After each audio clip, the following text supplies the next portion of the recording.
നബിവാക്യം. ദീൻ എന്നാൽ ഗുണകാംക്ഷയാണ്. ശിഷ്യന്മാർ ചോദിച്ചു, ആരോടെല്ലാം?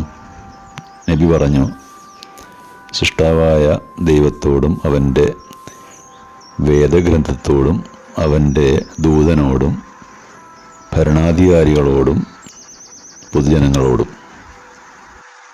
ദൈവത്തോടുള്ള ഗുണകാംക്ഷ എന്നാൽ കർമ്മങ്ങളും പ്രവർത്തനങ്ങളും നിഷ്കളങ്കമാക്കുക എന്നതാണ്.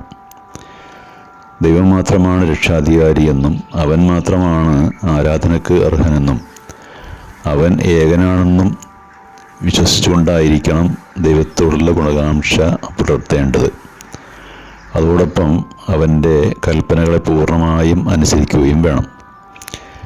രണ്ടാമതായി, ദൈവം നൽകിയ വേദഗ്രന്ഥമായ ഖുർആനിനോട് ഗുണകാംക്ഷ ഉണ്ടായിരിക്കണം. ഈ ഗ്രന്ഥത്തെ ആദരിക്കുകയും അതിലെ കൽപ്പനകൾ പ്രാവർത്തികമാക്കുകയും വേണം. മൂന്നാമതായി, അന്ത്യപ്രവാചകനായ നബി തിരുമേനിയോട് ഗുണകാംക്ഷ പുലർത്തണം. അവിടുന്ന് അവസാനത്തെ ദൈവദൂതനാണെന്നും അവിടുന്ന് കൊണ്ടുവന്നതെല്ലാം സത്യമാണെന്നും ഉറച്ചു വിശ്വസിക്കണം. അവിടുത്തെ കൽപ്പനകൾ നിറവേറ്റുകയും വിലക്കിയവ ഉപേക്ഷിക്കുകയും ചെയ്യണം. നാലാമതായി, ഭരണാധികാരികളോടും പണ്ഡിതന്മാരോടും ഗുണകാംക്ഷ പുലർത്തണം. അവരെ സത്യമാർഗത്തിൽ സഹായിച്ചുകൊണ്ടും അവർ വഴിതെറ്റുമ്പോൾ അവർക്ക് നേർവഴി കാണിച്ചു കൊടുത്തുകൊണ്ടും അവരുടെ സത്യസന്ധവും നീതിയുക്തവുമായ കൽപ്പനകൾക്ക് എതിര് നിൽക്കാതെയുമാണ് അവരോടുള്ള ഗുണകാംക്ഷ പുലർത്തേണ്ടത്.